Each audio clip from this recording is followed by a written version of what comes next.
Kembali dilapor polisi pemirsa, sebuah minibus berkecepatan tinggi hilang kendali dan menghantam pengendara motor dan tiang lampu jalan hingga roboh.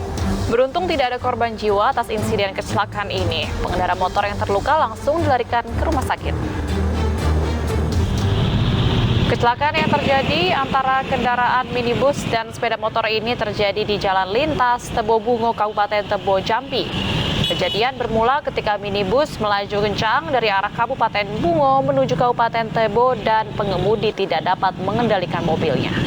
Sementara di depannya terdapat motor Yamaha RX King yang ingin berbelok arah di putaran jalan 2 jalur. Mobil kemudian menabrak samping kanan motor hingga naik ke pembatas jalan dan menghantam tiang lampu jalan. Beruntung pemirsa, pengendara motor hanya mengalami luka ringan dan telah dirawat di rumah sakit. Nah, sepeda motor ini tidak berbelok ke simpang yang mengarah ke Gor. Tiba-tiba dari belakang dikubur oleh mobil Honda Servis dan sudah terjadi tabrakan. Informasi sementara tadi setelah saya lihat sepertinya Bermodus mencari barang rongsokan, seorang pemulung ditangkap polisi usai membobol rumah mewah di Padang, Sumatera Barat. Tersangka diketahui beraksi di 8 lokasi dan menggasak barang-barang berharga milik korban.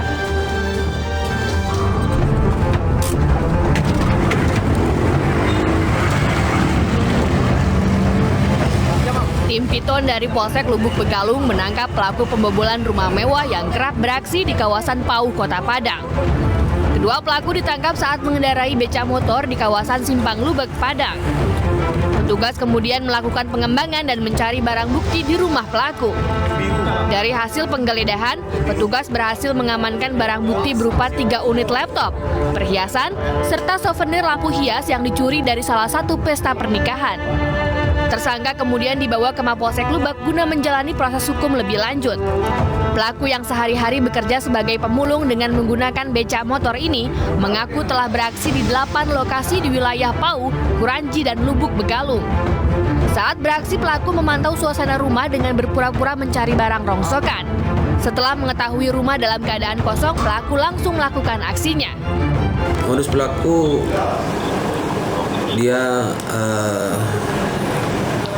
mengumpulkan barang-barang bekas dengan menggunakan kendaraan becak dan mengetahui bahwa rumah tersebut kosong, dan saat penghuni rumah itu meninggalkan rumah tersebut, maka pelaku melancarkan aksinya. Atas perbuatannya, tersangka dijerat dengan pasal 363 KUHP tentang pencurian dengan pemberatan dengan ancaman hukuman maksimal 9 tahun penjara. Dari Padang, Sumatera Barat, Budi Sunandar, iNews melaporkan.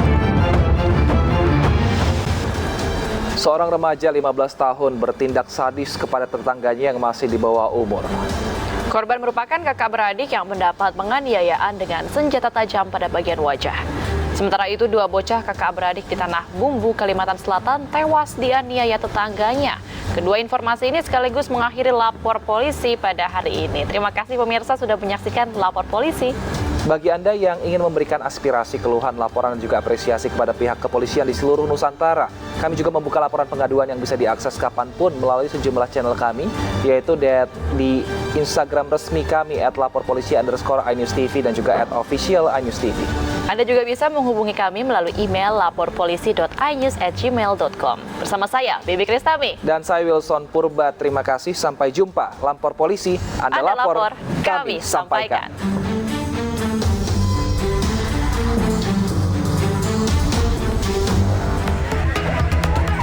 Warga Kecamatan Medang Deras, Batubara, Sumatera Utara menyaksikan olah tempat kejadian perkara penganiayaan 2 bocah kakak beradik di kebun ubi. Pelakunya merupakan FN 15 tahun yang masih duduk di bangku kelas 3 SMP. Kepada polisi, FN menunjukkan lokasi penganiayaan terhadap AA 9 tahun serta adiknya yang masih berusia 5 tahun. Di ladang ubi milik warga inilah pelaku pertama kali melukai wajah korban RN dengan senjata tajam. Mendengar teriakan adiknya, AA kemudian menghampiri dan mendapati RN mengalami luka sayatan di mulut. Pelaku kemudian juga menyerang AA dengan pisau yang sama dan kabur. Dalam kondisi luka, AA berteriak meminta pertolongan sambil menggendong adiknya. Keduanya pun ditolong warga dan dibawa ke rumah sakit. Pertama si adik dibawa ke dalam. Habis itu dianiaya si adik dalam Monubi, nampak bikin si abang dari pasar, abang langsung ngejar. Dilemparlah bikin si abang pakai kayu, habis itu si abang itu pelaku kabur, tinggallah adik abang. Si abang lah gendong si adik dari Monubi membawa ke rumah masyarakat. Di situ baru dapat bantuan. Berdasarkan cerita keponakannya, bibi korban mengatakan AA dan RN pergi bersama pelaku sebelum penganiayaan karena diajak mencari jantung pisang. Minta kawani cari jantung pisang di ladang. Yang minta kawani sih? Si Farhan tadi minta kawani yang di sini. Jadi 2 orang lah tadi ya, dikirain abangnya, adiknya digigit pacat, ketawa. Pikir dia, rupanya ditengok adiknya nangis. Udah darah-darah adiknya. Katanya pakai pisau, katanya pisaunya kayak. Sementara itu, aparat Polres Batubara masih mendalami motif pelaku melakukan tindakan sadis tersebut.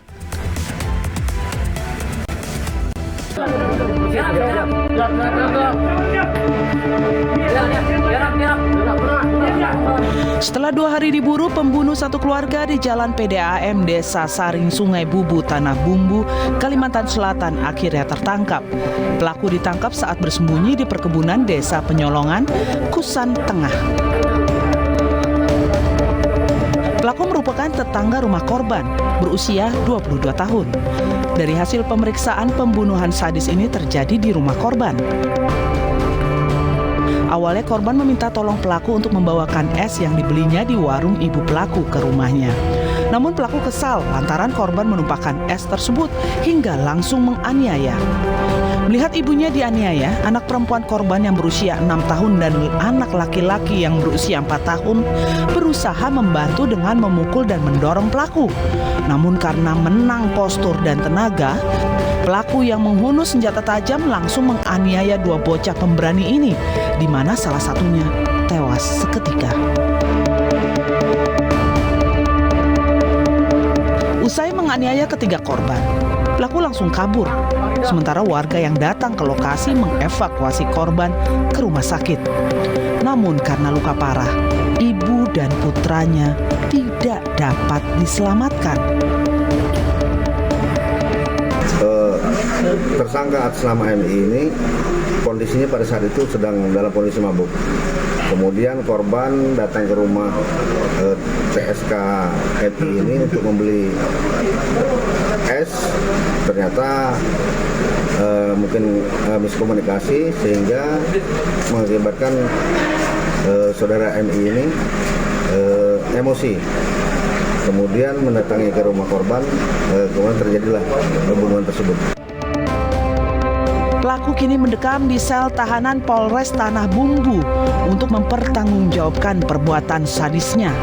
Ia terancam hukuman 15 tahun penjara.